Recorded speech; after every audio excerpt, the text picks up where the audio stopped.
Here's your First Warn Weather forecast first, sponsored by Anderson Collision Center. Visit driveanderson.com. Well, it's been a warm day as we started off with some sunshine, but the cloud cover and that haze and smoke working back in, leaving our skies overcast. Temperatures still at the 5 o'clock hour in the 70s, 75 in Freeport, 76 in Rockford, and 75 now in Rochelle. We've also had a few showers work on in from the north and northwest. Most of this activity has passed through and over Lake Michigan, but perhaps a sprinkle or two out over at McHenry County. There are some thunderstorms developing right along a cold front that'll continue to work down, but by the time that front moves into our region, most of that instability will be done, but I'm still going to hang on to at least an isolated shower through about midnight, and then partly cloudy skies getting into tomorrow. May still see some haze throughout the day tomorrow before that clears out some as we get into Saturday night and Sunday.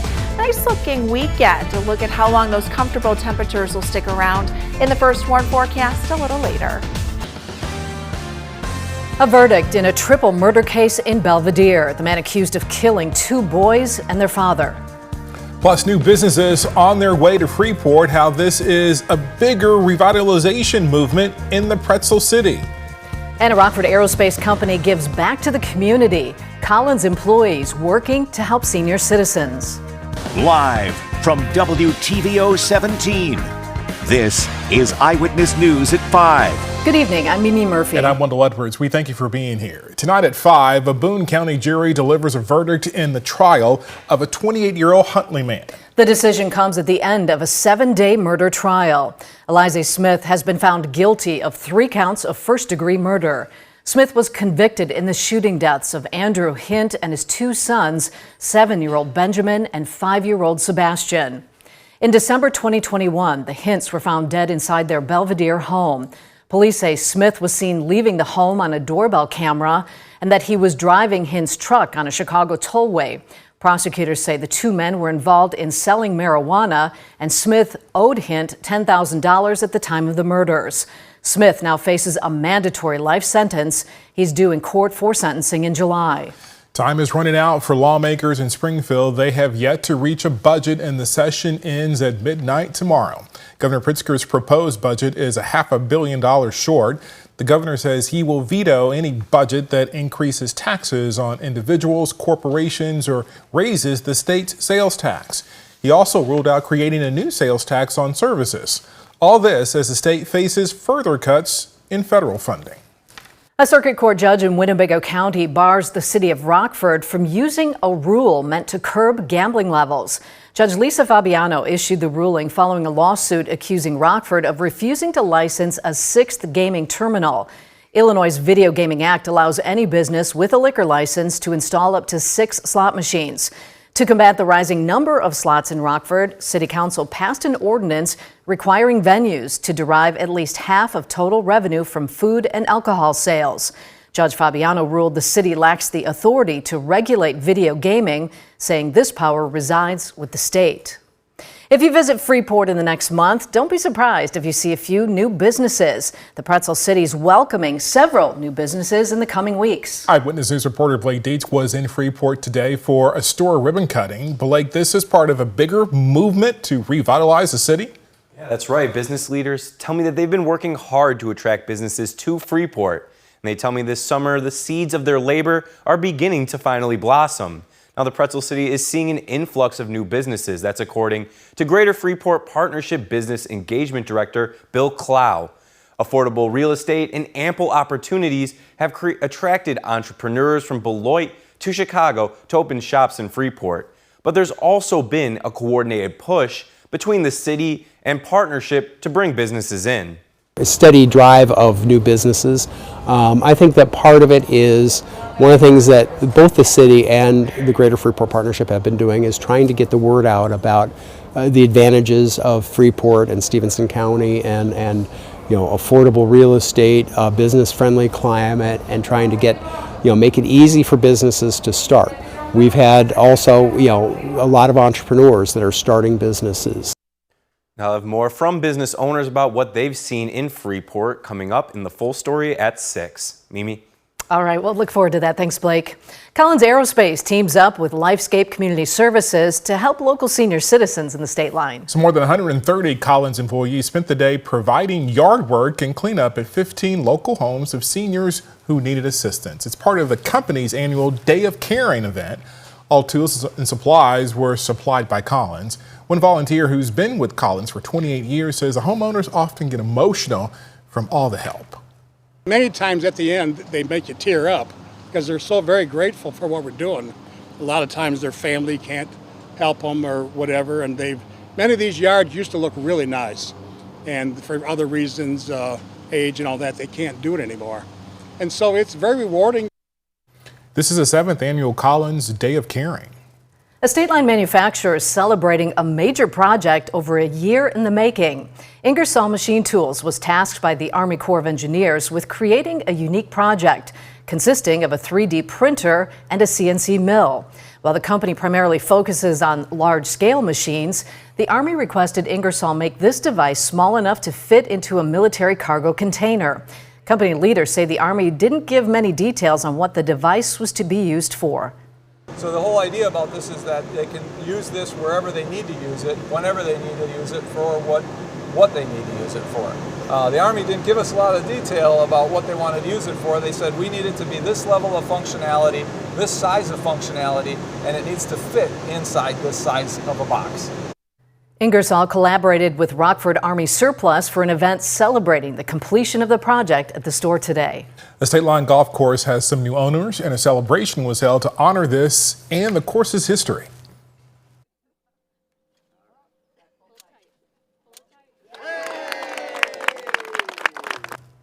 Swanhills Golf Course new owners held a ribbon cutting in Belvedere today. Steve Schmeling and Nick Wallace recently purchased the property and wanted to mark its new era of ownership and show off the renovations. Now, Wallace says the new management isn't the only cause for celebration today. Today we're celebrating as the new owners of the course, but also celebrating the long history of Swanhills being 30 years old and celebrating the great team and the great condition of the course today. So it's a really exciting day for us as new owners and as a 30-year anniversary. Swanhills located on Gustafson Road in Belvedere. Today marked the official end of Elon Musk's time in the Trump administration. When we return, details on what led to the departure of the head of Doge. And tonight at 6, a look at the lessons learned and the lasting damage done in the years since the COVID-19 pandemic. With some sunshine out there today, temperatures were able to make it to that 80-degree mark, so it was nice and comfortable and warmer than where we've been. The numbers dipped back just a little bit heading into the weekend, but they warmed quite a bit, at least into the first half of next week. Find out when we could see a little more steady rain coming up in the first warn forecast a little later. You're watching Eyewitness News, your home team, with Mimi Murphy, Wendell Edwards, Sports Director Scott Lever, and Chief Meteorologist Candace King. Elon Musk has officially stepped away from the Trump administration, standing alongside the president today at the White House. It comes after a controversial time spent alongside the president as head of the Department of Government Efficiency, or DOGE. Christian Cordero has details from Washington, D.C. Thank you, Elon. Thank you. Take care of yourself. Today, after reaching his 130-day limit as a special government employee, Elon Musk is out of the White House. Elon gave an incredible service. Nobody like him, and he had to go through the slings and the arrows, which is a shame because he's an incredible patriot. Musk endorsed and bankrolled candidate Trump last summer, vowing to cut federal spending by $2 trillion. This is the chainsaw for bureaucracy. His Department of Government Efficiency's takeover of various government agencies upended the federal workforce. In the end, more than 270,000 government employees let go. Several agencies shuttered altogether. But Musk fell well short of his $2 trillion promise. ABC News estimates his cuts amounted to $175 billion. I think the Doge team is doing an incredible job. They're going to continue doing an incredible job. The richest man in the world and President Trump stood lockstep through most of the turbulence until this week when Musk criticized Trump's moves on tariffs, then on CBS distanced himself from Trump's so-called Big Beautiful Bill. I was disappointed to see the massive spending bill, frankly, which increases the budget deficit, not just decrease it. and undermines the work that the DOGE team is doing. The spending bill, which Republicans just passed through the House, promises to slash federal spending by $1.5 trillion, with major cuts to Medicaid health care and food assistance programs for the poor. But the nonpartisan Congressional Budget Office estimates the bill will add $3.8 trillion to the national deficit over the next decade. Tesla's stock rose as soon as Musk left the government after big losses in the first quarter and as he was facing pressure from shareholders to focus on his core business. Christiane Cordero, ABC News, Washington. The U.S. Supreme Court has cleared the way for the Trump administration to strip 500,000 immigrants of temporary protections. The High Court ruled the Department of Homeland Security could strip protections for migrants from Cuba, Haiti, Nicaragua, and Venezuela. The Biden administration had granted those protections, which allowed large groups to work in the U.S. for terms of 2 years. A lower court had blocked the Trump administration from revoking the status. In another case earlier this month, the Supreme Court allowed the administration to revoke temporary legal status from 350,000 Venezuelan migrants. Here in the state line, we've got some hazy conditions due to those wildfires today. When we come back, Candace will let us know what's causing this and what our weekend will look like. Her forecast is next. Now, your First Warn weather forecast from Chief Meteorologist Candace King. It's sunshine out there early on, but now the cloud cover and that haze and smoke really kind of thickening up across northern Illinois, southern Wisconsin, leaving more of an overcast sky look out there as we've had those clouds build in. We take a live look with our Mercial Skytrack camera here out in Rochelle, looking off to the northwest. It's been a little breezy too with the wind. The wind will subside some as we look through the night tonight. Now that smoke and haze originating from the wildfires that have been burning up north in northern Canada. In fact, there have been quite a few fires that are deemed out of control up there, so it's not a good situation. Big ridge of high pressure building in, and eventually that ridge begins to break down and moves in our direction and brings us that warmth going into early next week. But that smoke and haze will continue to filter in here across the lower 48 as our winds remain positioned from the north and northwest in the jet stream. Now there is a cold front that comes in later tonight, so that might help clear out at least some of that thicker haze. We still could see a little bit of that haze. Notice how it kind of thins out a bit as we head into tomorrow afternoon. Most of this is aloft, which is some good news, but there is an air quality alert for southern Wisconsin until 6 o'clock tomorrow morning. Just means that those who may be a little more sensitive to some of those particulates there with that smoke and haze can have some issues here, at least in the next 12 to 24 hours or so. Now, I think most of that haze stays aloft. Behind the front, sometimes with sinking air, we can get that to come down to the surface. Don't necessarily think that'll be the case, but it'll be something we'll keep an eye on here as we work through the weekend. There have been a few showers that have been showing up there to the east of us, primarily right along Lake Michigan, and then moving out to our east. A couple of sprinkles perhaps over parts of Boone and McHenry County. Cold front up to the north in Wisconsin, kind of stretching in from west to east. You've got a few isolated thunderstorms forming with that, and one severe thunderstorm warning just south of Green Bay. By the time that front gets into our neck of the woods, we've lost some of that instability, but I still think there will be a shower or two that could kind of work through about 9-10 o'clock tonight, and perhaps even as late until midnight. After that, things are pretty quiet going through the night as that cold front then works to our west heading into the day tomorrow. Temperatures for us, we made it into the mid and upper 70s. We topped out at 80 here in Rockford this afternoon. We're 76 now, 75 in Freeport, 76 in Dixon, 75 in Rochelle. Our weather watcher Terry down in Genoa, 74 degrees. A little gusty wind coming in from the north at around 22 miles per hour. 53, that's where we'll head for the night tonight. A little bit of that haze still continues here underneath a partly cloudy sky.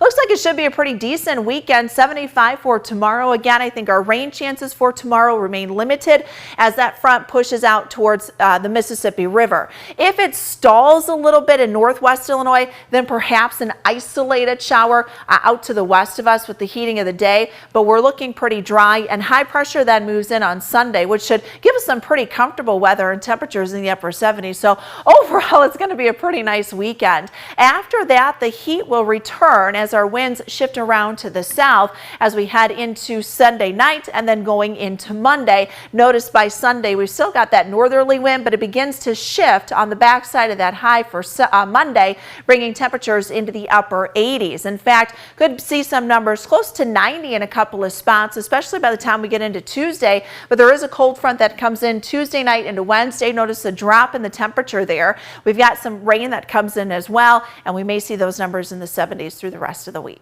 I heard 90s. You like it hot. I heard 90s. Scott's up next with sports. He'll tell us about the Ice Hogs' new head coach and why he's a natural fit for the job.